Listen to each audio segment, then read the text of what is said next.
Son dakika, koronavirüste korkunç gelişme, Dünya Sağlık Örgütü alarma geçti.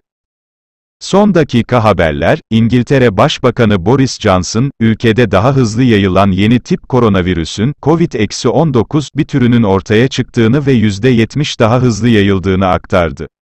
Virüsün yayılmasını önlemek için başkent Londra dahil, Güneydoğu İngiltere'nin birçok bölgesinde yeni, daha sıkı önlemler altına alındı.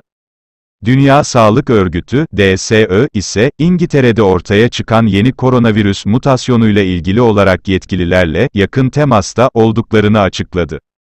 Öte yandan Belçika, Hollanda ve İtalya İngiltere ile olan deniz ve hava trafiğini durdurma kararı aldı.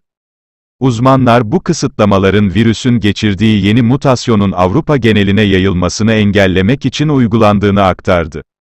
Uçuşlar durduruldu, DSÖ Kanalıma yasakladı. abone olmayı ve bildirim zilini açmayı unutmayınız.